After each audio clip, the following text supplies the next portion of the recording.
Good morning, everyone. It's Kyle on the Renegade. I'm back here with more Elden Ring, but today I'm not actually playing it. I'm doing a tier list because we haven't done one in a while, and I thought it would be fun. So, just for a little bit of pedigree before we start here, I have played Elden Ring well more than 1,000 hours. I don't know exactly how much. I have completed the game twice, and by completed I don't mean 100% completed, but I did do my best. I've beaten it twice as well. That's what I kind of mean, is beaten it, but I also mean I went through basically every area looking for everything I could find, and going out of my way to try and do everything. I've done that twice. I've gone through and am up to the end game with 3 other characters, which would be this one, Videl, my arcane build, this one, my dex build, and... Okay, I said 3. I thought it was 3. It might just be these 2. Or I might not have this one as a high level... Wait, what's that location? The round table. Yeah, we can't tell. It's only 18 hours, though. I probably haven't been on it that long. But yeah, this game I know very, very, very well. I've fought every boss multiple times. And yeah, I'm here for it. So today, I'm going to give you a tier list on how I think those bosses are. So we're just going to go straight for it. You can see my listing here, and these are all the bosses in the game, hopefully. So might as well go in alphabetical just because they've got them that way. But we've got Battle Mage Hughes. Battle Mage Hughes is very strong. I've fought him on at least 2 different characters. I believe you find him first in the Altus Plateau. And yeah, he's actually pretty fun most of the time, except I find him a little annoying, so I'm going to put him in pretty good. Now we've got the Beast of Faramazula. The Beast of Faramazula? I don't know about no Beast of Faramazula. I might not be as pedigreed as I'm saying I am. Is the Beast talking about the dude who becomes Malekith, who I can never remember the name of, like Garath or something? Alright, I'm gonna say I think Beast of Faramazula is in fact meant to be Garath, of whatever his name is. He, not counting Malekith, is actually really good. I would call him really fun but flawed. My problem with him is that he's usually a little too aggressive most of the time. I understand it's an endgame boss, but in my personal opinion, I've just seen him like absolutely destroy either summons or like phantoms or people like that. To the point where I just thought it was more worth it just fight him by myself, which I ended up doing most of the time. And definitely fucking wrecked him with on my faith build. But anyway, Bell-Bearing Hunter. The Bell-Bearing Hunter is actually Elimer of the Briar.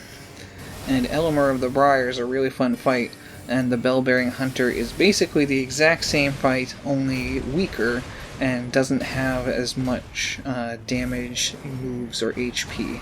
So I'm going to put him as pretty good, because I actually think that not only is he fun to fight, but he can scare the shit out of new players when they go to places like the War Master's Shack. Show up there at night one time, the Bell-Bearing Hunter's just there, and the War Master's gone, and you're like, what the fuck? And he kills you. Seen it happen. Happened to me, I'm pretty sure.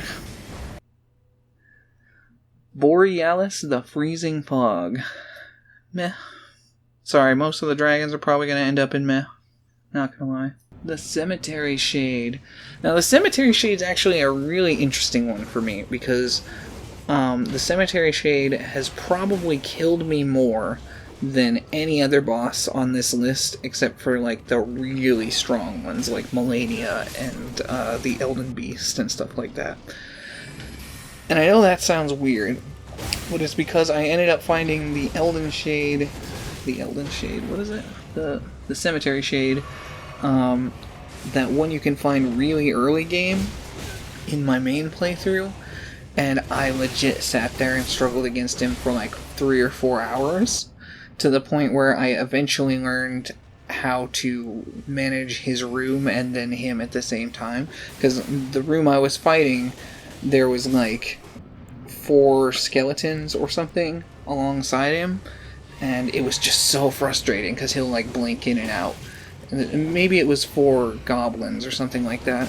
But yeah, I'm actually going to put him at pretty good, because if you killed me that many times, you must be pretty good at the very least.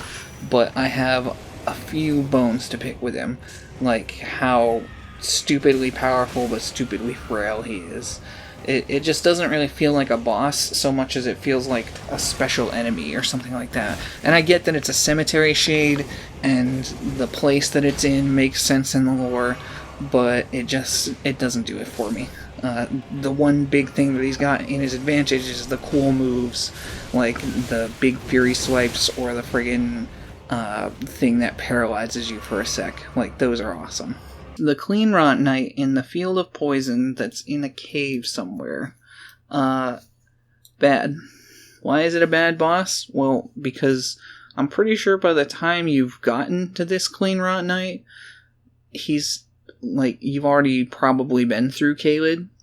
Usually, I'm pretty sure you fight this one on Altus Plateau. I could be wrong, but I think he's on Altus Plateau.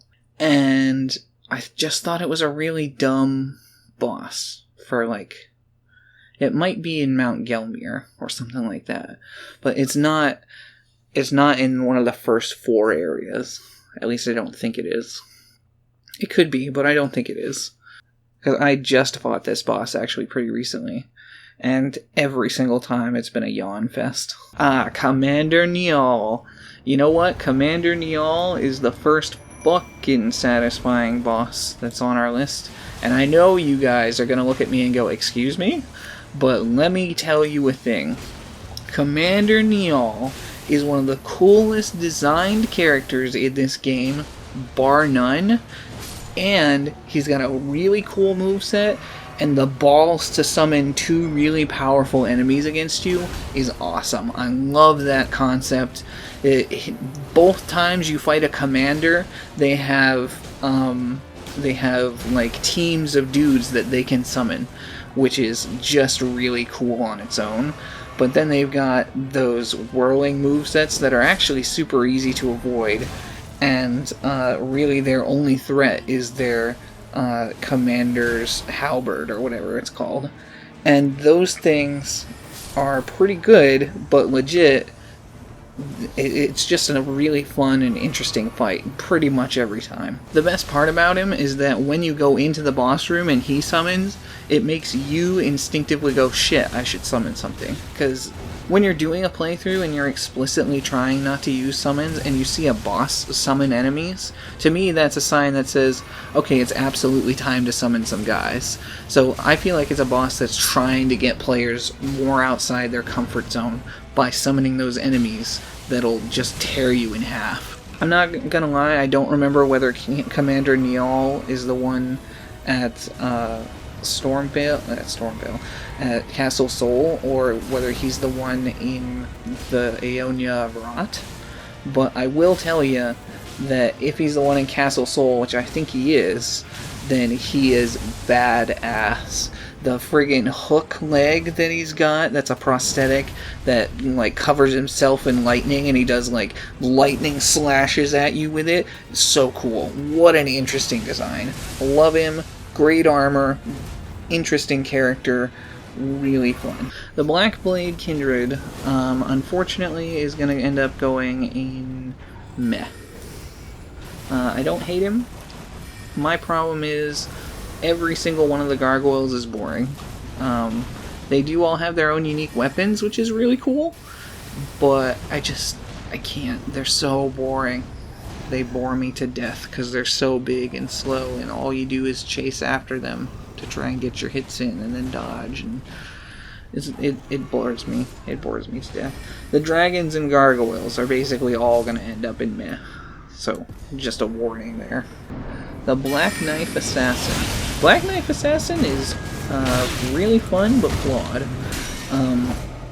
It's not flawed in the way I would put Beasts of Far Missoula, because the Black Knight Assassin really only has one major issue, and it's that it doesn't really fight like you would expect an assassin to. He kind of like swings around, and he's so flashy and fancy. It doesn't seem like, I picture an assassin going straight for your jugular. This is not that. If this counts the invisible ones, then the invisible ones would actually be really satisfying. But I'm hoping the invisible one is a separate thing. That, or I've got them mixed up, which if I do, then I'll probably put the other one in really satisfying. Bloodhound Knight Darrowell. Now, Bloodhound Knight Darrowell is a very specific case because of Blythe and how you're meant to fight him really early. I think Bloodhound Knight Darrowell is actually placed really poorly, because I don't think the Evergaol should be where it is. I think the Evergaol should have been in Caelid, and Blythe, or in the Weeping Peninsula, and Blythe should have pointed you toward it. Blythe did point you towards it, but the problem is it's in such a location that feels like somewhere you would have explored before you go to that forest, that you're more likely to have fought and defeated him before you get to that point with Blythe, where he won't even bother telling you about it, I don't think. I could be wrong. He might tell you about it, and you're just like, oh, I fucking killed that guy. And he's like, oh, yeah, well, I'll see you later then. Because he doesn't actually, like, be like, hey, Branny. He just kind of does his thing. So, otherwise, I really like the Bloodhound Knights, just in general. There's a lot of them in the game. Most of the time, they're a usually pretty enjoyable fight, but they're kind of frail, so I'm gonna put them in meh. Just because it's Darrowell specifically, and, yeah, kind of frail. Bowls Carrion Knight? Is that the dude that's, like, blocking your way to Fia? It's a hulking troll. Oh, he's a troll. Okay, couldn't tell from the picture. Yeah, I remember this guy. Probably gonna end up in meh. Actually, you know what? I'm gonna give him pretty good. He's a little bit better than all the trolls, because he's got magic, and his aggressive moves aren't, like, too constant. He backs off once in a while to actually try and make space for himself to fight, and he's intelligent. He actually seems to work properly. The rest of the trolls don't have as many options as he does, which will knock them down to a meh. Commander O'Neill. Commander O'Neill is the other guy. He's the one out in the Aeonia. And he is pretty good but flawed. He's basically exactly the same as this guy, but he doesn't have the cool lightning powers, and the enemies he summons are much weaker. And worse than that, the enemies he summons are 5 dudes that attack you with crossbows, and if you get close to them will fight you with swords, which is actually pretty good.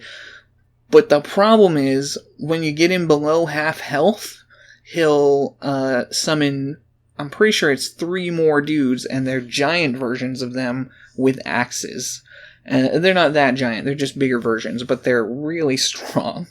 But the big difference is, by the time you've gotten him to half health, he's been alone long enough, you're probably going to have bursted him down before those guys can even make a difference. I got the regular Crucible Knight in, on Storm Hill, I'm pretty sure. He's really fun, but he's flawed. My biggest issues with him are, he seems way too weak for the area. I know that's because of how the unit scaling works in Elden Ring, and that's not really something that I'm gonna waste a ton of time talking about. But the thing of him is that he's got enough cool, interesting stuff that he is still a really fun fight. He's got the tail of the Crucible. I'm pretty sure he gets wings halfway through, like most of the Crucible Knights do. And just mostly really entertaining. Chrysalians. Miyazaki, why? I fucking hate these things. The Chrysalians are literally always the worst fights in the game. Now, here's why. Most people will probably look at the Chrysalians and think they're very inoffensive and honestly just kind of boring. And that's exactly my problem with them, is they're so boring that they're not even worth fighting, but you have to fight, I'm pretty sure 10 of them per playthrough, something like that, so that you can get bell bearings for smithing upgrades. It's just so annoying, man. I hate these guys. They're not even hard. All you have to do is summon a distraction and then use an R2 from behind, charge it all the way up with a heavy weapon, smash through their armor, and then just keep R2ing them because they get staggered by basically any hit from that point on. And it's just, it's so dull. It's so boring. The Rot Dragon. You know what? I'm actually going to give the Rot Dragon a meh. No, I'm not. I'm going to give him a bad, actually. The Rot Dragon kind of exemplifies what's wrong with all the dragon enemies in this game. It's hard to design a dragon, don't get me wrong. It's very difficult.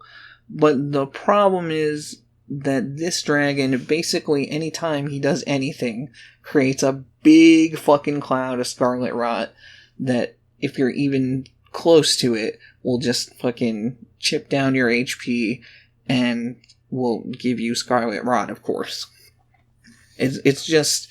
It's generally not a fun fight because you have to get close to him to fight him, which basically means you're just, going to stay back, do less damage less often, and drag the fight out the entire time so that you don't get scarlet rot. And it's generally not very fun. Like, he's not the worst enemy in the world.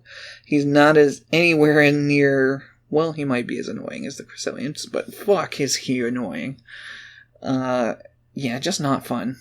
Demi-Human Queen, Margot, and Maggie. Huh.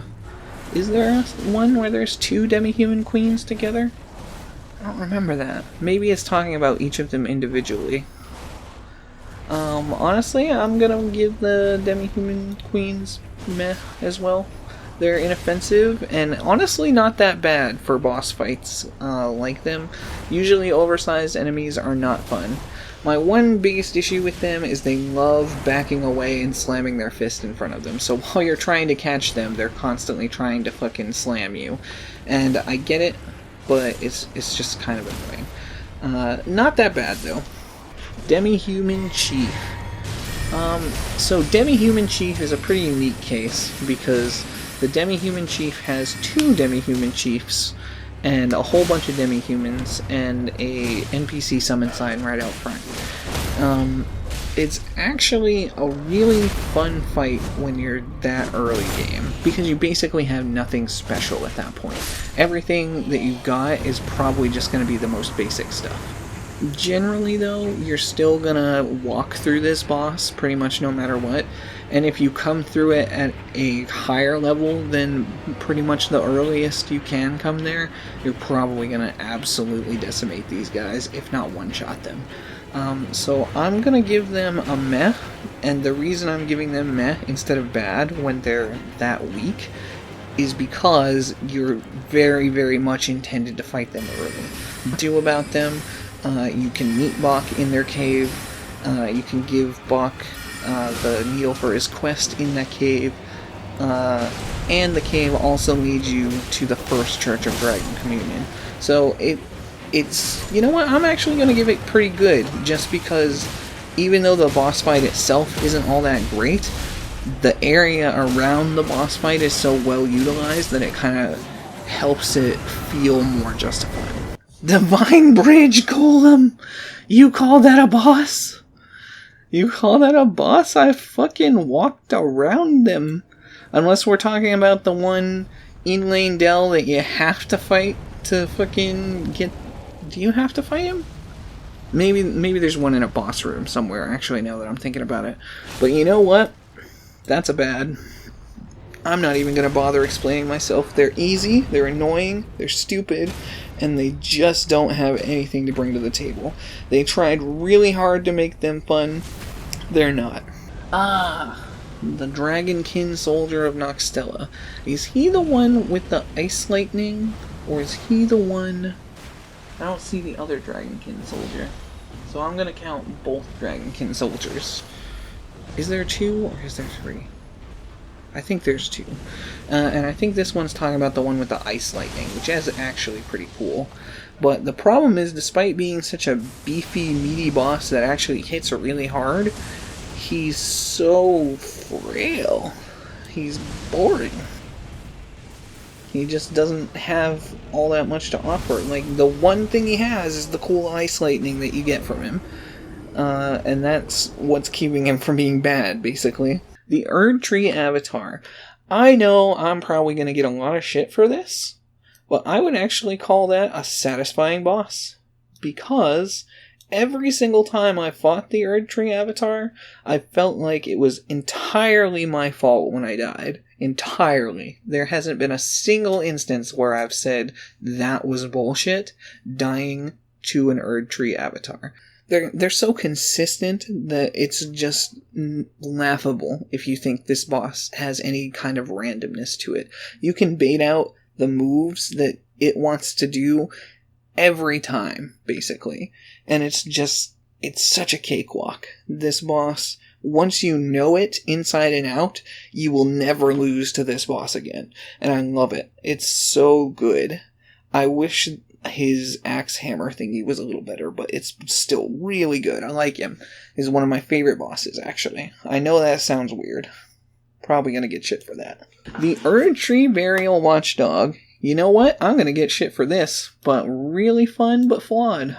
And the reason he's really fun but flawed is because, I lost my train of thought. Right.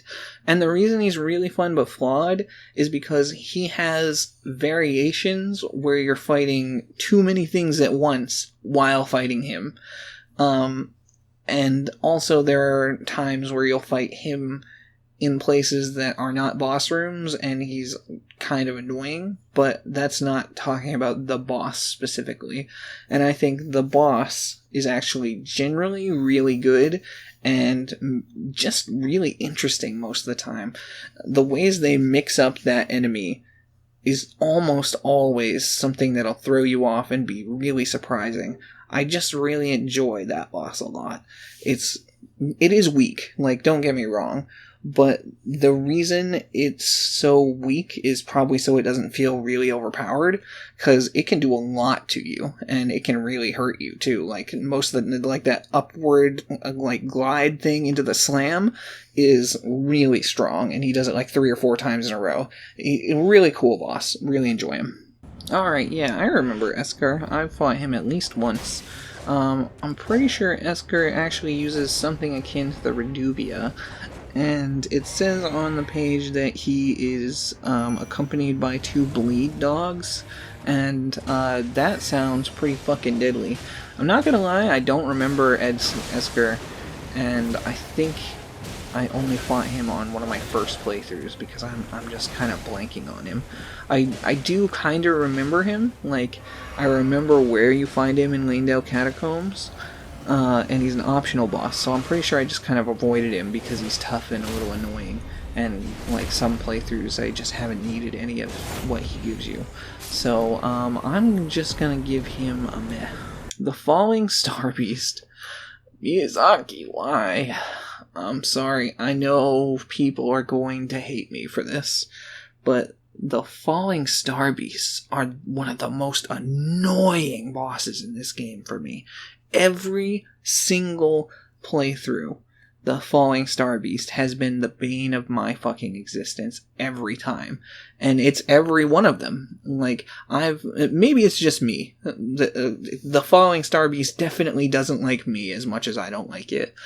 But I avoid fighting the Falling Star Beast like the fucking plague. I do not care about them at all. They just annoy me beyond belief.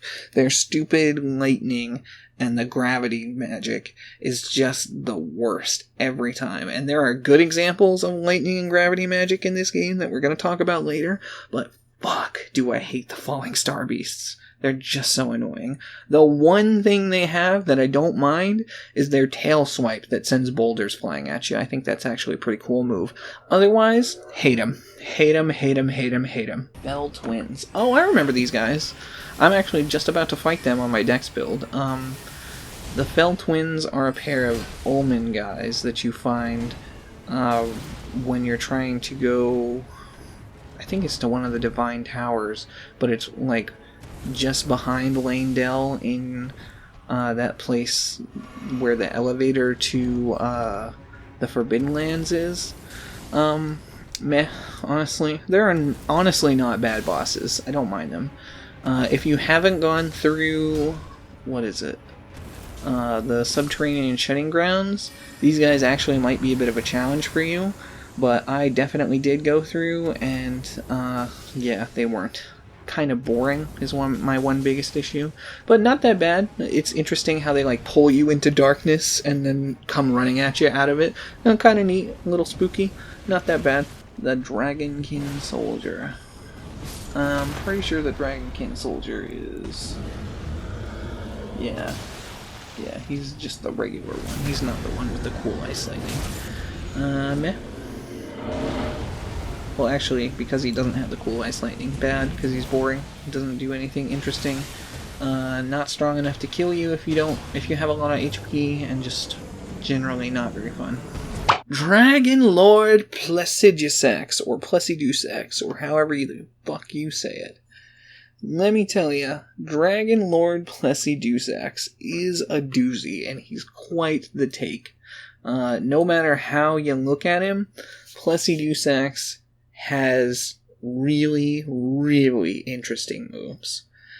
Every time you fight him, he's probably gonna go pretty much the same route with how he decides to deliver his combos for the most part, which makes him more memorable than some of the bosses in this game.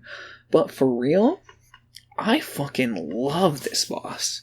I really enjoyed learning to fight him. I have only fought him once. But I'm gonna give him a really satisfying, because man, Placidusax, in my mind, he just really stands out as one of the most interesting and unique bosses in this game. Previous Elden Lord from before, well, actually, was Godfrey the first Elden Lord? I don't remember exactly how this went, because I thought Godfrey was supposed to be the first Elden Lord, but Placidusax is an Elden Lord from previous generations. That's I don't understand Elden Ring lore. I'm sorry, you guys. I've tried. I'm trying. I want to understand the lore so fucking bad, but nobody really knows how it's actually working. It's all theory. We have to just kind of go with it. But yeah, Placidusax, really fun fight. All of his moves are so interesting, except for the beginning one where he'll send out lightning basically randomly. But the friggin' coming at you out of nowhere with lightning claws and the turning into a thundercloud before streaking at you like a fucking shooting star. He's a beast. I love him. He's really fun. Speaking of beast, the Elden Beast is a Miyazaki why. I know there are some of you who are going to disagree with me. I fucking hate the Elden Beast. I know I said I've beaten the game twice. I've actually only technically beaten it once, but I have fought the Elden Beast on 2 different characters. I beat it on my second character first, not my first one. And I cannot fucking stand the Elden Beast. It's so annoying. It has such a huge health pool, and its moves are some of the dumbest shit in this game. I'm just gonna rain down light on you because I feel like it. I'm gonna use Elden Stars that'll chase you around for like 30 fucking seconds. I'm gonna use fucking an explosion that goes off after, I'm pretty sure, like a second and a half. So even if you start to roll or run away, you still might not make it out. So you better make sure you time that roll right, buddy. Fucking man. I cannot stand the Elden Beast. Radagon, separate from the Elden Beast, is an infinitely better fight. And fuck me, do I hate Elden Beast so much. It is the one boss in this game that I think belongs in the actual fucking trash can. No matter what, Elden Beast will always be the worst, whether they buff him, nerf him, change him. I don't care. Elden Beast, at least as it is, worst boss in the fucking game. 100%. Elamur of the Briar. Some people are probably going to disagree with this, but I'm going to put him all the way up at fun but really really fun but flawed. Yeah, he's at pretty good. That's about how that should be. He has more moves than the Bell-Bearing Hunter, more health than the Bell-Bearing Hunter, hits harder than the Bell-Bearing Hunter, and simps Melania. Gotta say, he hits all the notes I like. Fia's Champion. Is that talking about the 3 dudes that get summoned? Aha. Yep, it is that boss that has multiple enemies. I know some people that actually really struggled with this boss. I've only fought it twice. But, I actually really liked that boss. I thought it had a lot of variety, and it was interesting to fight that many opponents at one time, because in Elden Ring, the only way you can fight that many people at once is to be in an invasion, unless you're, like, you know, dealing with regular enemies, but they're not NPC regular enemies. They're just, like, soldiers of Godric. They're boring. They don't have anything of interest. But these guys actually had fairly unique builds, not completely. You know, cool fashion, pretty good fight with pretty much all of them. And every build has different strengths and weaknesses against every build that's in it, right? So that means every build has to perform at their best and, like, be able to actually take out that many opponents at once. So it really is an interesting challenge. I actually really enjoyed this fight, so I'm going to put it at really fun but flawed. The biggest issue with them is they don't really feel like they have, like, a leader or, I mean, I understand that they're there to protect Fia, but, like, I feel like they should have a champion. Like, if there's champions, there should be a champion as well, you know? The one big guy at the end who's way tougher than all the rest. So make the other guys a little bit weaker, not too much, because they're already kind of weak in some stances. I ripped through those guys in my last playthrough. And my faith build was really OP, but I fucking ripped them in half. They were nothing compared to it. So yeah, I think that was a pretty good fight. Yeah, I'm actually going to put them at pretty good. Just because they were weak. By that point in the game, when you're getting to Fia's Champion, unless you can get there through Fia's quest, and I haven't done that, then by the time you're there, you're already in Lane Dell and halfway through the game. So you should be in, like, level 70 to 80 at that point. You should be really strong by comparison to those guys. Fire Giant. Fire Giant's just bad. It's not Miyazaki. Why? It's not even meh. It's...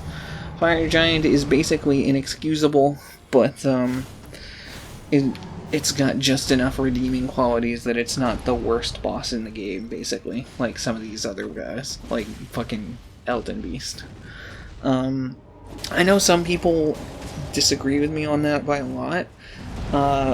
Fire Giant, for me, was one of the big first walls I had, but every time since then I've torn him in half, because I didn't realize I was basically supposed to be meta level by the time I was fighting him.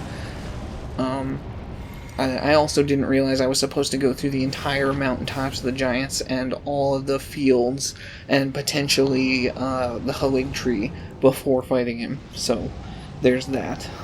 But that doesn't really matter, because on later playthroughs, I understood that I wanted to be pretty much meta level and as strong as I could be.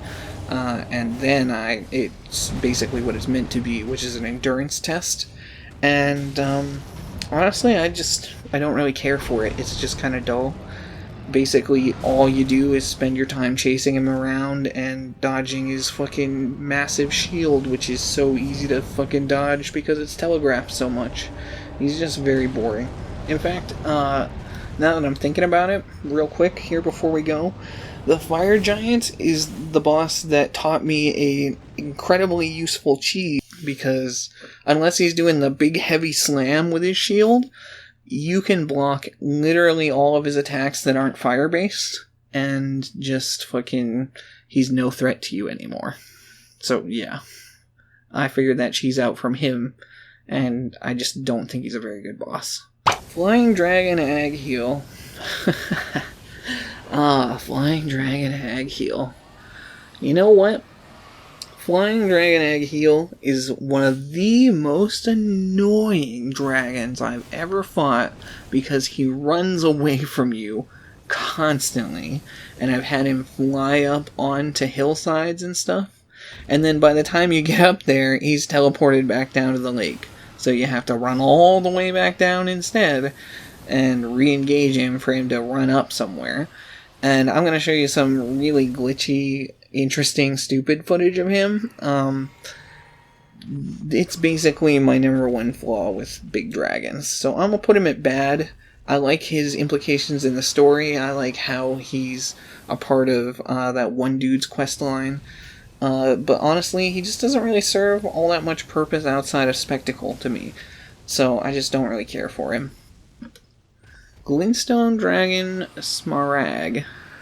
I'm pretty sure that's the one that protects Ranni, and you can meet up on the Moonlight Plateau.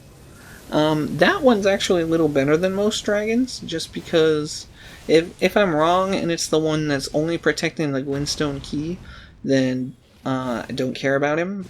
But if it's the one that protects Ranni, I actually enjoy that one more because he's used in multiple places, and he actually keeps his HP from the last time you fought him when you meet him the second time, which is a thing that another dragon boss does that I really enjoyed. I thought that was such an interesting concept that you could start fighting it somewhere.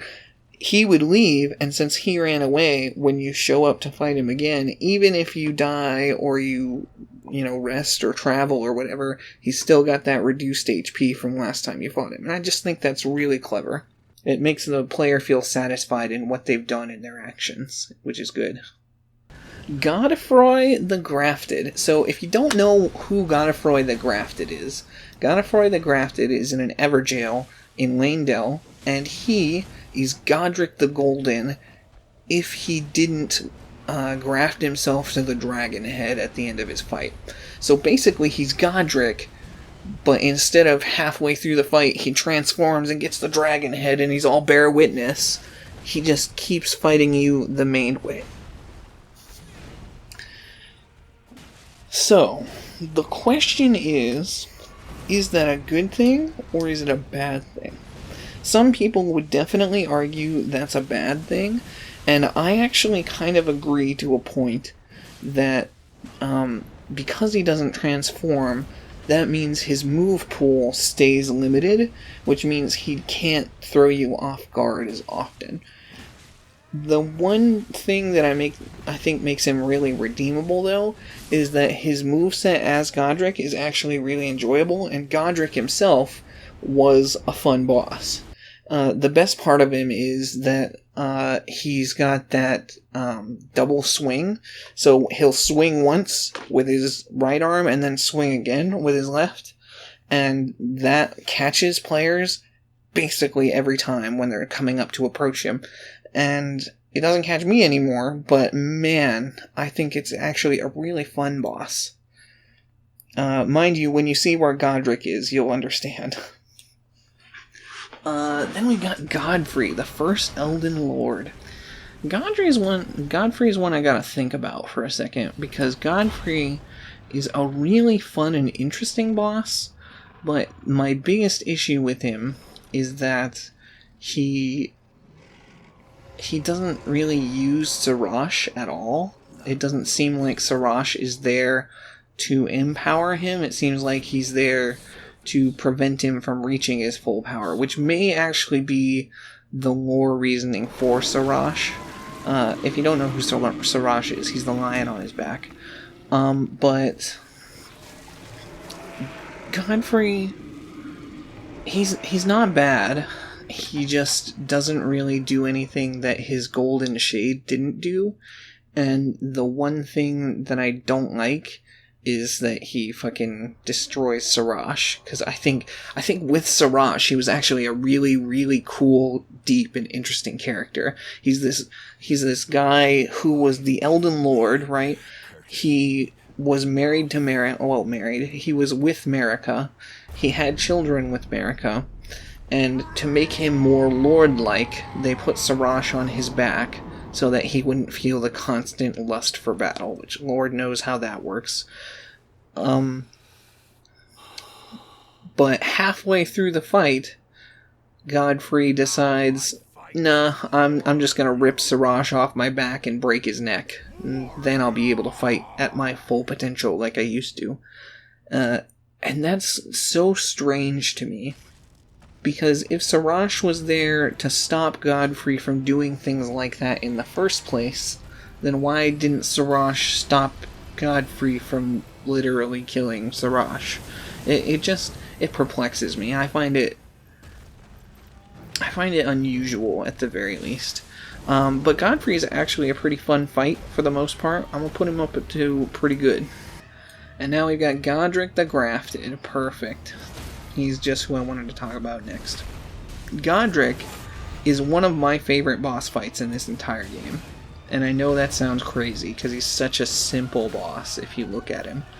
But man, when he becomes the dragon Godric the Grafted guy, who's all bear witness, he has the fire, fucking... man, his moves get really cool. The fact that he has the Stormcaller weapon art and Storm Assault, and fucking he uses the fire of the dragon to mix into that, is so creative and so interesting. And Godric's move pool was so interesting to me that I found myself just thirsty for more Godric the first time I fought him. I wanted to know everything about this boss, and it turns out he's actually a scrub, which is unfortunate, but man, I really like him as a boss. Lore-wise, he's like here, he's boring, but as far as an actual boss, really good for that early in the game. Really good. Godskin Apostle. You guys are probably not going to agree with me on this, but pretty good. Honestly, I think both the Godskin Apostle and the Godskin Noble are, since he's right there, are good bosses. I really do. On their own, I think they're actually really fantastic, and their strengths and weaknesses fucking shine, you know? Because they have this interesting juxtaposed balance that really kind of makes them stand out from most of the bosses. Because the Godskin Nobles and the Apostles are these dudes that wanted to go out and hunt gods like Marika and Godfrey and them, and use the Black Flame to kill them and take their skin and wear it and fucking, you know, go kill more gods. These guys are basically the embodiment of Dark Souls in Elden Ring, in a way. And I just find them really interesting. The Godskin duo, though? Sorry, it's meh. I know a lot of people think it's one of the hardest bosses in the game, and it can be very difficult on the wrong build. But if you use the sleep pots, it's fucking easy, actually. I remember Asmongold heard people... mind you, I don't even actually like Asmongold that much anymore, so don't take this as a huge thing. But Asmongold was talking to his chat, and the chat's like, no, dude, the Godskin Duo is one of the toughest bosses in this game. In my first playthrough, they were pretty tough, actually, because I was not very proficient in how I made my mage build. But frankly, every playthrough after that, cakewalked them, because I knew what to do. And by that point, I had usually upgraded everything so strongly that basically nothing could stand in my way anyway. So yeah, I'm not super interested in Godskin Duo. Grafted Scion. Now this is talking not about the field bosses for me. This is talking specifically about the very first enemy in the game that you fight, the Grafted Scion, in that place where your maiden was, and she's dead. The Grafted Scion is actually such a cool designed enemy, and has a really varied and interesting moveset. And you know what? I personally think the Grafted Scion belongs up here. I know that sounds crazy, again. I'm putting really weak bosses in fucking satisfying, but the Grafted Scion's an enemy that's meant to scare new players. It's meant to put the fear of Elden Ring in them. But to players like me who've been in this for so long, the Grafted Scion is a sign of what's to come. It's telling you, hey, there's going to be weird, wacky, and fucking dangerous, so you better watch out. And frankly, we all knew it was going to be that way, but the Grafted Scion just does such a good job of introducing you to the game. You haven't been given any level of controls or instruction or anything. You walk out, you probably walk off the cliff and die, you respawn in the church, you go down the stairs, you go through the fog, you fight the Grafted Scion, you die, and you show up in the tutorial area. That, to me, is exemplary of what these games are. It's trying to show you that you're gonna die, and that's okay. And frankly, I think it's a great boss, because there are ways that you can beat it really effectively in your first run, and you also get to absolutely fucking trash it, both later on when you come back to get the Maiden's Blood so that you can become an invader, or in New Game Plus. Actually, that's Andor in New Game Plus, when you come back full powered and you just fucking wreck it with one weapon art. The Grave Warden Duelist. Honestly, I don't have too much to say about the Grave Warden Duelist. I'm gonna put them at meh. I could put them in pretty good, but they're just, they're kind of dull.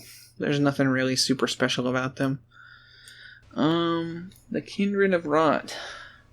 Bad. It's just a regular enemy. It's not fun. It doesn't do anything special. It sprays the beast. What do you call those again? Something Feast, I think. I can't remember. The sprayer is what I always end up calling it. It's just not interesting. It's not worth your time. Oh, and then we got Leonine Misbegotten. I'm pretty sure that's the one in Castle Morn. I could be wrong. It might be. Are all the Misbegottens named? So yeah, this is talking about the one in Castle Morn. He's actually kind of hard to place because he can be a really, really good boss for new players. But the problem is I'm not a new player, so it would be difficult for me to gauge how strong he would feel to a new player. Unless I were to actually see them do it, and I didn't get to see Nick go through this. Honestly, he's pretty fun, so I'm gonna go ahead and give him pretty good, actually. Because even though he gets reused a lot, and even though he basically becomes a regular enemy later on, frankly, just the way that he fights is so aggressive and powerful that he'll destroy some new players in Castle Morn who aren't expecting him. And then you get the Grafted Greatsword out of that, which is pretty solid and gives you a goal to work towards if you were working on a strength build. So just honestly pretty solid. Not fantastic, but not the worst. Ahaha, Lich Dragon Fortisax. I've kind of been waiting for Lich Dragon Fortisax because I bet people are going to disagree with this, but Lich Dragon Fortisax is fucking... Hang on. Oh no. Oh no, I can't make it scroll up and... Can I do it with my keyboard? I can. Lich Dragon Fortisax is fucking satisfying. I don't care what you think. You thought I was going to put Plessy Dusax here and not put Lich Dragon Fortisax? Nuh-uh. Fortisax is awesome. Recolored version of Linnaestrax, or whatever those guys' names are, that there's like 3 or 4 of, but recolored to look way fucking better, and might actually have a different model, I'm not sure, but he looks basically like a recolor to me. Has the cool-ass red lightning, and fuck tons of it. Fights you in water, which makes the lightning stronger, and honestly, just really entertaining to fight. Plus, he's a part of Fia's quest, which doesn't really have like what feels like a final boss. Like I said before, I thought the champions needed a champion, and I think that might be Lich Dragon Fortisax, but it's a separate boss fight, not one and the same, you know?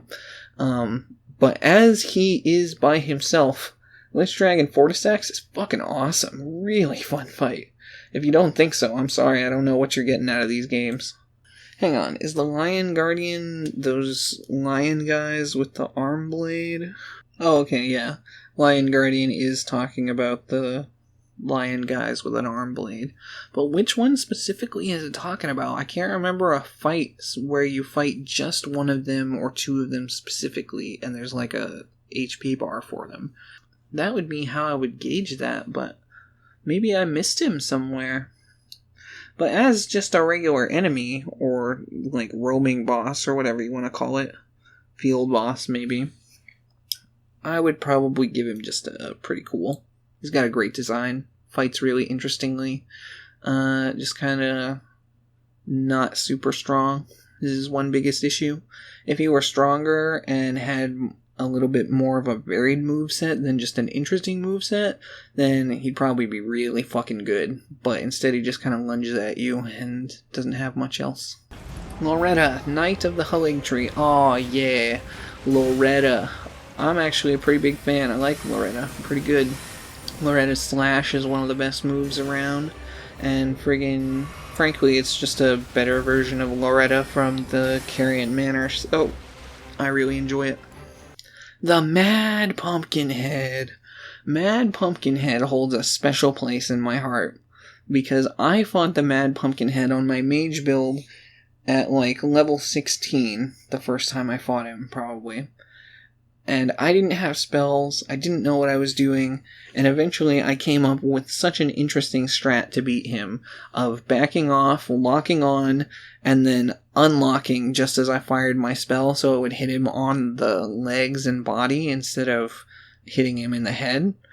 And honestly, such a cool design. What enemy blocks with their head other than a pumpkin head, you know? So, fucking satisfying. I don't care what you think. Actually, I do care what you think. Tell me what you think in the comments. Mimic Tier. You know what? That's another one for fucking satisfying. Again, don't care what you think. If you don't think the Mimic Tier is satisfying, then you're not fighting the Mimic Tier right. Because you need to just leave your gear on, buff yourself before you get close to it so it'll assume your form. Whoops. Or assuming you're gonna buff yourself. Then buff yourself before you get close to the Mimic and let it absorb your abilities. And you need to give yourself an actual straight up mirror match. I've won every single time I fought the Mimic Tier, and it is always the absolute most satisfying boss I can think of, because you're fighting yourself, but a lesser version of you. And it's just great. It really makes you feel like a fucking warrior every time you beat yourself. I love the Mimic Tier. I hope I never lose to the Mimic Tier, but fuck me, is it my favorite boss. Like, I'm not gonna lie to you guys. This is my favorite non-demigod boss. And I think that's a little bit crazy, but absolutely worth it and true. Especially considering you can get the Mimic Tier not that long after in Nokron. And then you can use it as your spirit summon and use yourself as that. It's just such a cool idea. Whoever came up with this, they need a raise. Miranda the Blighted Bloom. Excuse me? I've never heard of Miranda the Blighted Bloom. That sounds very familiar. Oh, it's really a flower? You're kidding. Miyazaki, why did you take regular enemies and make them bosses when they didn't need to be? Not looking at you, Elden Beast. You don't belong in this game. Ah, the Omen Moog. The Omen Moog is pretty good. He's basically Moog, doesn't have all his moves, though. And then we got actual Moog. And you know what? I'm gonna give Moog a pretty good but flawed, because his one biggest problem is if you don't have the right tier for him, for your mixed physic, then Moog is a fucking nightmare, because no matter how far away you get from him, he can still damage you with his Nihil.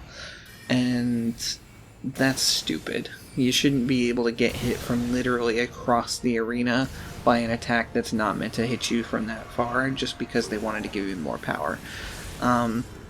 That's my one problem with Moog. Everything else about him, love his moves, really like the lore behind Moog and how every time he does the Nihil, he's stabbing the Forgotten Mother or whatever her name is, and that's her blood.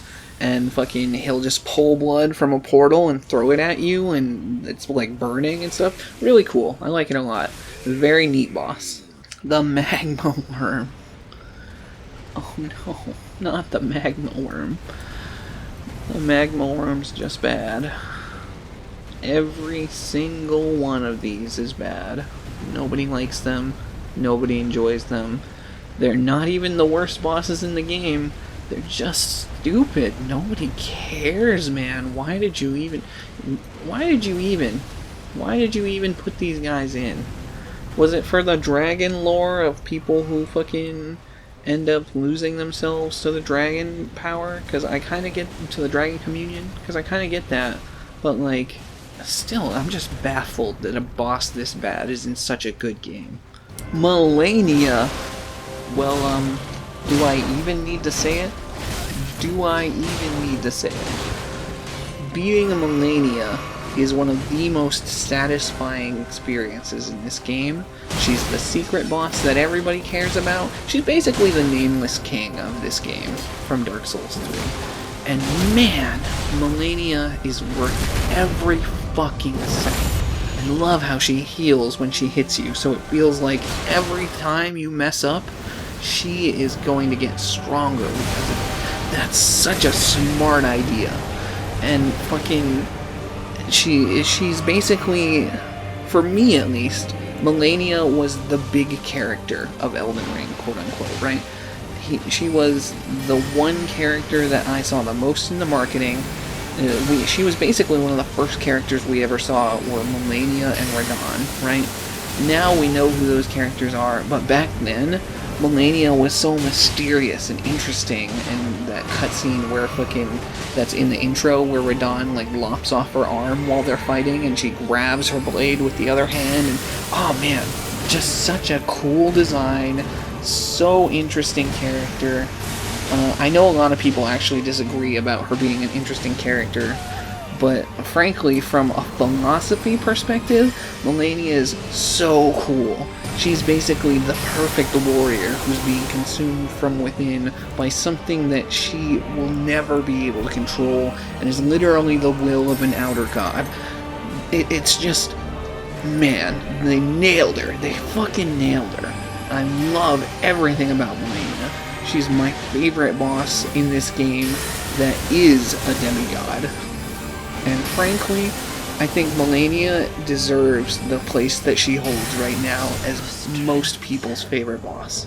Maybe I'm wrong and she's not most people's favorite boss, but she's mine for certain. Malekith. Alright, Malekith. So I'm assuming this is not counting Gareth, or whatever his name is, that's like the beast of Farum Azula. And that means that Malekith only has half a health bar when you fight him, which is kind of sad, honestly. I wish you could fight Malekith's full, true strength, but it seems like we never will unless it's going to be in a DLC. Because Malekith is really interesting, he's kind of weak. At least for endgame. I know some people are probably going to disagree with me on that, but I literally breezed through him on every character, and I mean, yeah, I've done it twice, but still, I've still gotten summoned for people and fought alongside them to do Malekith, and he doesn't do it for me. Like, I like his moves. I don't like how he'll sit and hang up on the, like, pillar things for a hot minute, and how he can fucking whip around the arena. But other than that, he's fairly solid. His moves are interesting to look at. They're fun to try and avoid, except for those couple. He's just so short-lived that he doesn't really stand out for me. That's probably the lowest any demigod is going to reach outside of Elden Beast and Fire Giant. Fire Giant doesn't count, though. The demigod is in Fire Giant's chest. It's not the Fire Giant himself. Margit, the Fell Omen. My guys, you're probably going to disagree with me on this one. But let me tell you, Margit, the Fell Omen, fucking satisfying. And, is Morgott right there? Morgott. Fucking satisfying. Two well, technically the same guy, but such a fantastic boss. Even in its earlier stage, Margit is still just as good as Morgott from an interest level, from a design level, and frankly just from a fight level. He's so interesting, so diverse, so adaptable that everything about him is what you're looking for from a Dark Souls game. And he just exemplifies the best stuff in this series for me. Knights Cavalry. I don't think Knights Cavalry is ever actually in a boss room by itself. I'm pretty sure they are always only roaming bosses and only at night. But believe it or not, I'm going to put them all the way up in really fun but flawed. Now, what makes them really fun but flawed? This is one of the most interesting bosses on the list in terms of that, because my problem with them is the day-night mechanic. It's actually really cool in some stances, but the problem is if you don't realize or understand that they're only available to be fought in the night, then you're just going to miss them, and they're not really... Like, a lot of them have really good stuff. They've got the Knight Rider Glaive, they've got Giant Hunt and Bloodhound Step, and a lot of good stuff is behind those guys.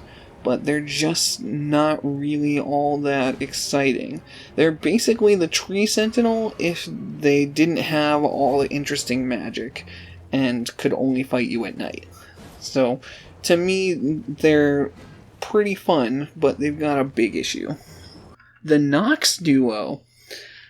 I have never once fought the Nox Duo at early level. I found the Nox Duo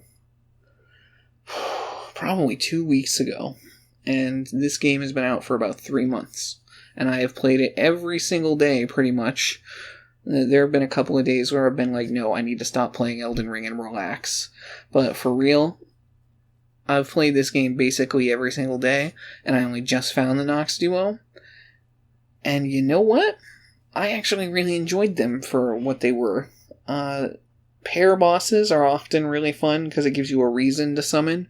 When you're fighting one big boss and they're not, like, super difficult, it doesn't usually feel fair to summon. At least for me, because I like a fair fight. But anytime you're fighting a paired boss like the Nox Duo, it makes me feel justified in having a summon. So I'm gonna put them up to pretty good. I enjoy their fight. I like their weapons that you can get in Nokron and Noxtella. And yeah, I just think they're interesting.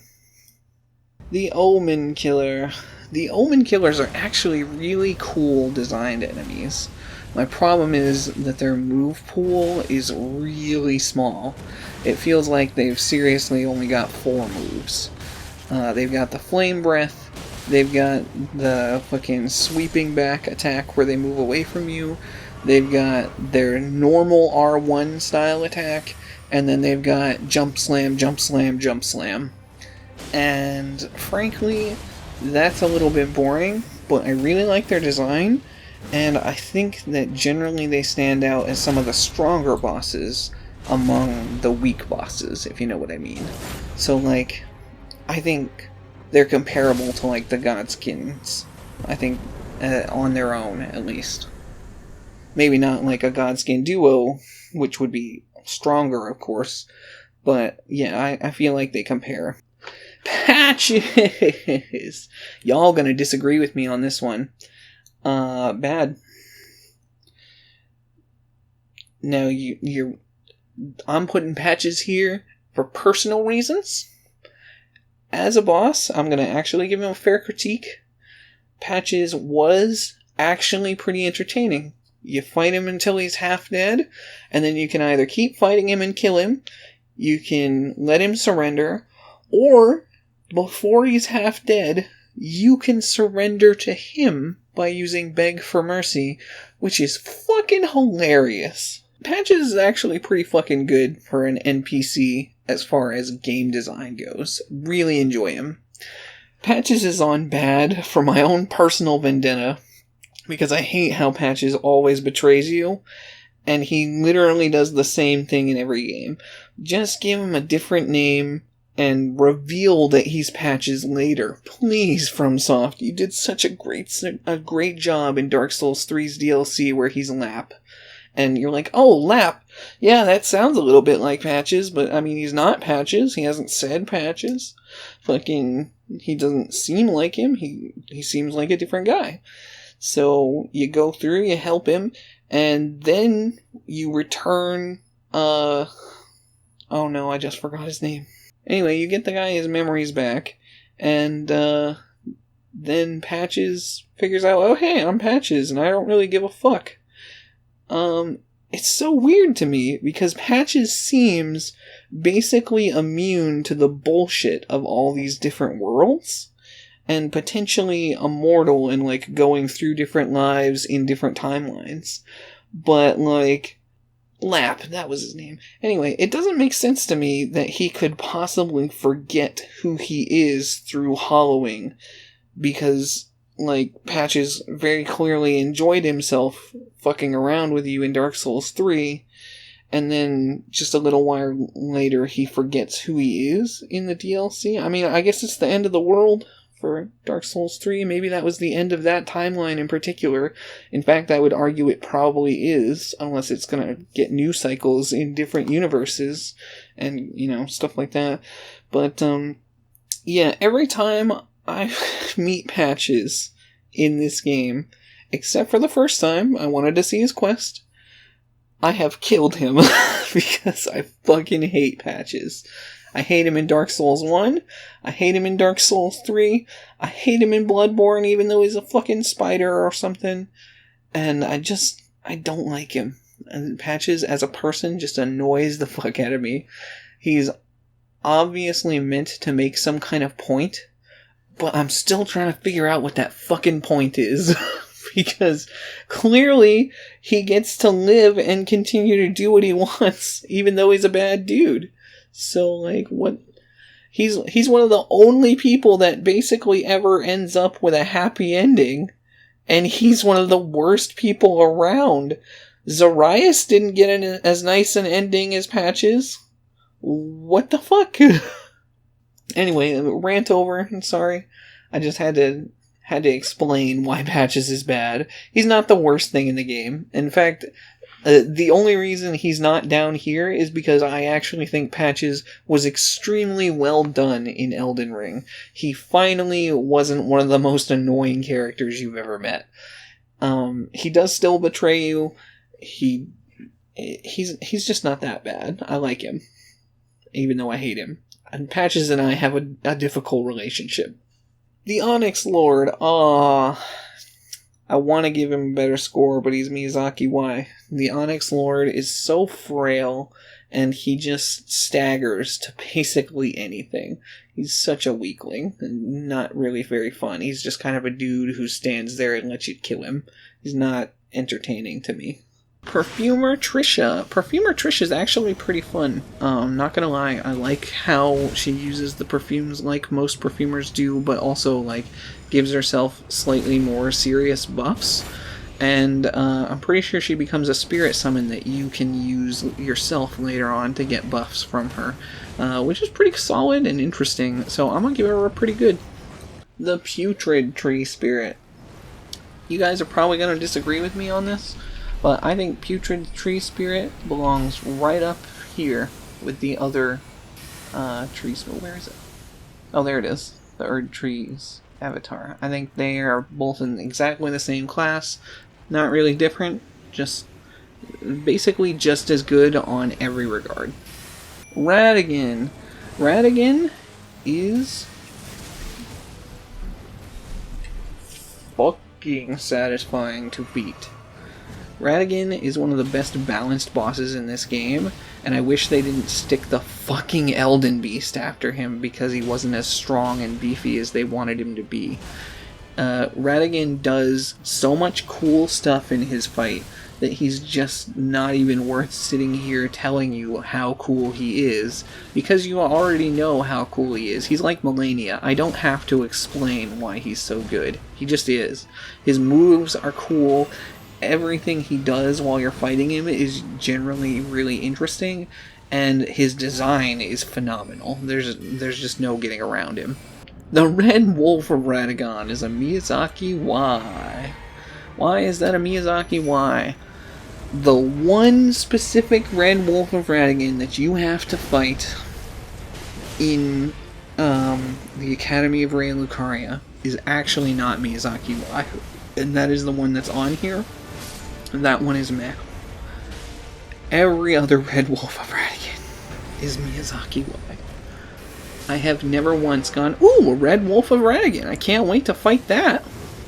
I have always gone, oh great, it's another fucking Red Wolf, because there's pretty much 5 or 6 of them around the world. Every time you meet them, the only things they do are run away and use magic, or lunge at you with magic, or just a bite. And they're so boring. They're not fun. I hate bosses you just have to chase after, because they won't fucking sit still for a second. It's one thing if you're dodgy, it's another thing if you're running away. And the Red Wolf of Radagon just runs. The Rykard, Lord of Blasphemy. Together we shall devour the very gods. Is fucking satisfying. You can use the same cheese that you use on Fire Giant to deal with his second form's giant sword, because he'll swing it once, and then your guard will get broken, and then you'll have so much stamina by the time he swings it again.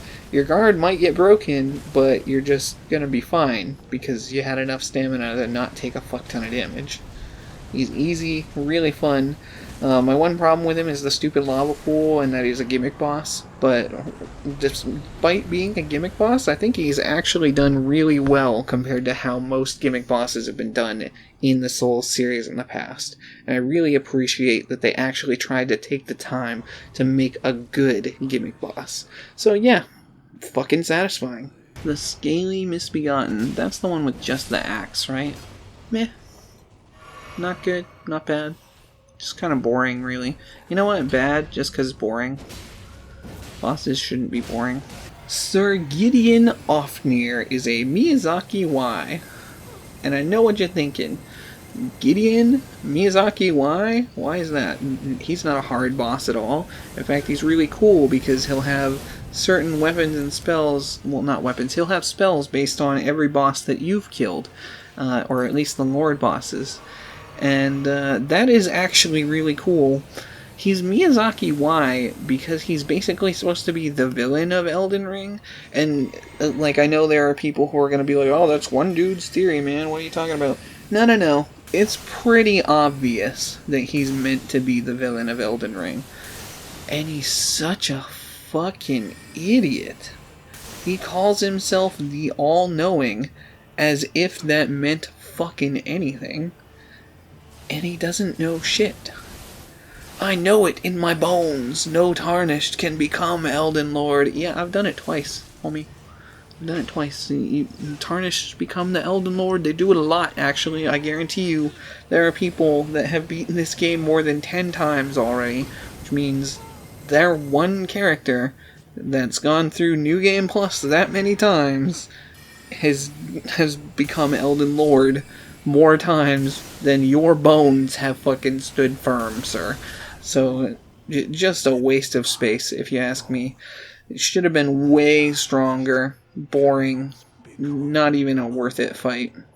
Soldier of Godric, Miyazaki Y. No, I'm kidding. It's not good. Soldier of Godric is literally the definition of a regular boss, a regular enemy turned boss. He is actually a soldier of Godric, which is exactly what it sounds like. He's a dude in Godric armor using a greatsword.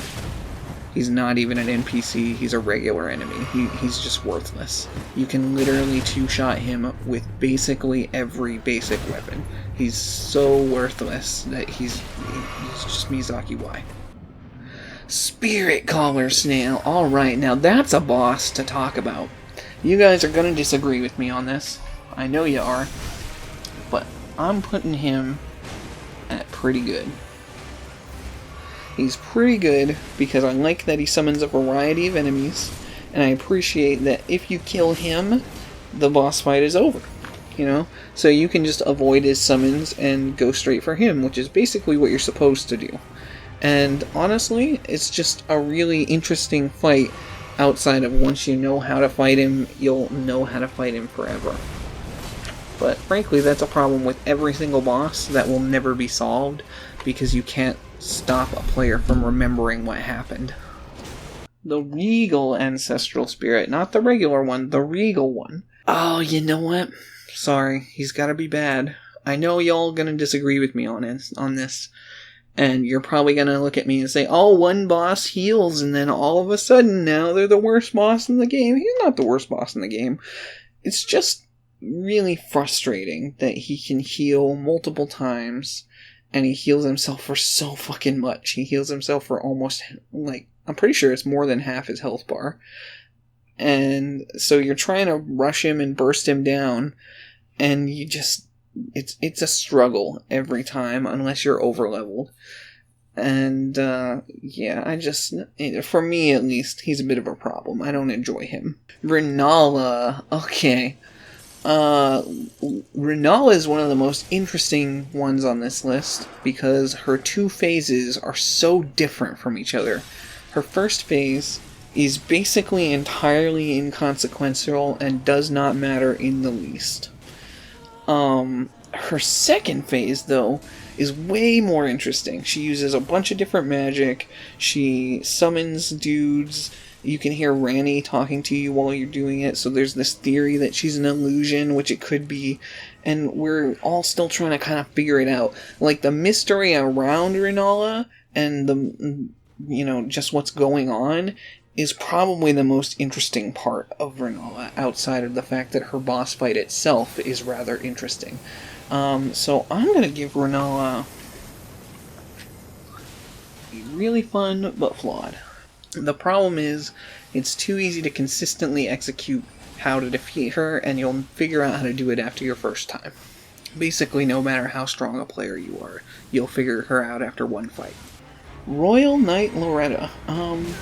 So we already placed Loretta. Where did we put her? Yeah, I put the regular Loretta here, the one that you fight in the Halig tree.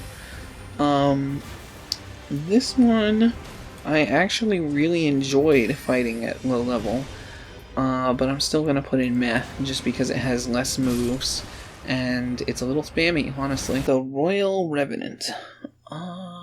Royal Revenant. I'm trying to remember that boss. I know I've beaten it at least twice. Oh... yeah. Yeah, the Royal Revenant. I remember you. You're everybody's scariest boss in the game. And you know what? I'm gonna do the one thing Miyazaki would never expect and give you a meh. Because you are actually kind of interesting. You're really strong. You do a great job of punishing players. But fuck me, are you the most annoying boss in this game by far. And I know I've said that about a lot of bosses, but for real, that's a lot of people's scariest enemy in this game. There's two things I'm scared of in this game, and that's one of them. Just want you to know. Like, I'll fight them, whatever, I don't care. There's nothing, like, actually scary about it. It's a video game character. But if I will go out of my way to fight anything in this game, that's one of them. Right there. Rune Bear. Do I need to explain? I don't need to explain. Star Scourge Radon. Aw, yeah. That's my boy right there. He's going all the way to the top. Fucking satisfying. Don't care what you think. Don't at me. We're done. Stone Digger Troll. Miyazaki, why? Because nobody gives the first fuck. Tibia Mariner is actually pretty well utilized. I'm not gonna lie. Although you fight them multiple times, every time you fight them, they do something different. And I just really like the way that they tend to mix up on you. Like, they're either summoning regular skeletons or giant skeletons, and they give you pretty good rewards for them. So, frankly, pretty decent boss. Every time I fight them, I find myself happy to just run out and kill them. Let's see, the Tree Sentinel. Alright. Y'all know where he's going. Fucking satisfying. You don't have to I don't need to tell you that the Tree Sentinel's fucking satisfying. If you fought the Tree Sentinel, you know it's one of the most satisfying bosses in this game. And the reason it's one of the most satisfying is because it's one of the first things in this game that kills you. Because you're going to walk out, you're going to go, oh man, Limgrave, this place is beautiful. Oh man, look at that big golden knight. Oh man, he's coming towards me. Oh man, I'm dead. If you have any sense, you'll avoid him. But outside of that, he's one of the most interesting bosses in this game. I really like the Tree Sentinel shield. It's a great item that's fantastic for invasions. And basically just everything about him is fantastic. He does use a lot of the same moveset as Loretta, but just the fact that he's so strong and beefy and meant to fucking wreck you right away, I just love it. It's great. The Valiant Gargoyle. Meh. Worm Face. Meh. If you don't know what Worm Face is, you're like me and you only just found him. Worm Face is one of those dudes that spits Deathblight at you and has a lot of worms for a face. Very boring. Oh yeah, the Abductor Virgins, which is the two Iron Maidens together. You know what? I'm actually going to give that a pretty good... Well, not a pretty... Yeah, a pretty good. Because, like these other guys here on the list, they're not the most interesting thing, but having two of them together just makes the challenge actually interesting, because the arena is small enough that they can both fuck with you, and each one is a different type. One has the pizza cutters, one has the guillotines, so they're just really interesting to fight together. Adan, Thief of Fire. I remember Adan very specifically. He's one of the first guys I ever fought in Everjail, and I remember fucking trashing him and being like, wow, this guy's a weakling. But then, my next playthrough, I came back and I fought him, and he beat me like 50 times in a row because I wasn't prepared for exactly everything he could do because I trashed him my first time. And man, I learned actually quite a lot about how flails work and that stupid fucking fireball of the gods or whatever it's called that you get from him. That frankly, by the time I finally beat him, he never touched me again because I had learned every one of his moves inside and out. And yeah, he's never touched me again. I actually really enjoy this boss. I have a bit of a soft spot for him, but I'm still going to put him in meh. Alabaster Lord is Miyazaki Y because nobody cares. Electo, Black Knife Ringleader. I just bought Electo yesterday, actually. And Electo is one of the ones that has water that you can he'll go invisible in, I'm pretty sure. And he'll just disappear. And you have to follow him by watching him move through the water. And that, to me, is such a good idea. It's so interesting and well executed. He really feels like an assassin because he'll come out of nowhere and get you with that fucking grab. And it's just so satisfying to beat him. Yeah, I'm gonna give you a bad because although I liked his... Oh no, I put him in bad too. I'm gonna give you a Miyazaki Y because this version is not great. This version is actually a little bit better in some regards because he doesn't have the stupid heal power, but he's just weaker by a long shot and not really worth your time. Then we have Ancient Hero of Zamor. He's the guy who's in an Everjail in the Weeping Peninsula. And I remember, I've actually fought him on almost every character I have. And I remember the first time I fought him, he was so difficult, I ended up giving up like 2 different times. But eventually, once I started figuring him out and I got him, at that point he became one of my favorite bosses to fight because it's kind of like this interesting dance of spacing and trying to figure out how far exactly you need to be away from him. My one problem is he doesn't have enough actual range to deal with you. All he really has for range is lunging at you or using that spray of ice. If he had an actually better ranged attack that could catch you off guard, like Margit's Light Dagger Throw or something like that, he'd end up in fucking satisfying because he's a damn good boss. And then we've got Estelle and Estelle's weaker form. So, you guys are probably not going to agree with this, but I'm going to put Estelle, both of them, I don't know if there's a difference. I'm going to put them both in really fun but flawed. Because although I enjoy Estelle, my one biggest issue with them is the teleporting, because he will teleport and then go for a grab from above you. And if you can't see him coming to know what direction he's coming from, you can't roll out of his grab. So, he'll basically catch you with it every time if your camera doesn't happen to end up in the area he teleported to. And really all you can do once he teleports is spin it to try and find him. So, that's my biggest issue with him. Otherwise, I fucking really enjoy Estelle. I like, his weapon art move that you get, the Layers of Darkness or whatever it's called. I haven't gotten to try his Starlight Flail or whatever it is. I really want to, and I'm pretty sure there's a curved sword that does the same thing. But they're both really cool weapons that I haven't gotten to use, but I've heard are really fun. I just haven't actually seen them in action much myself, because most players aren't using them. But yeah, that's my list. So, as you can see, the fucking satisfying class is actually rather full. It's got 3 layers, which is more than all but one grouping. And the only other grouping that has 3 layers is pretty good. And the pretty fun or really fun but flawed bosses are also right in there. They've got a lot of representation as well. So, the meh bosses stand out as having a lot as well. They're almost at 3. And the other 2 are barely at 2, frankly. This one actually isn't. This is almost up to 3. But, yeah, I think that Elden Ring has so many good bosses. And if you haven't played this fucking game, man, I know everyone watching this has played this game.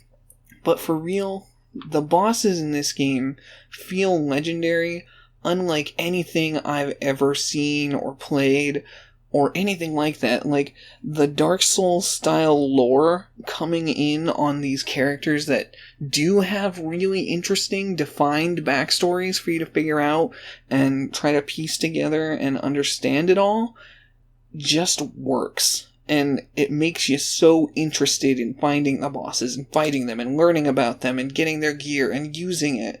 And it's such a good way to build games. And I just gotta say, Elden Ring is absolutely my favorite game. I know I've given some bosses here harsh scores. If you disagree with those scores, or you want to tell me what you think of certain bosses, please comment down below. But thanks everybody so much for watching. I've been Kaibon the Renegade. If you like this tier list, tell me what tier list I should do next. I'll see you in the next one. Hope you have a great day. Bye-bye.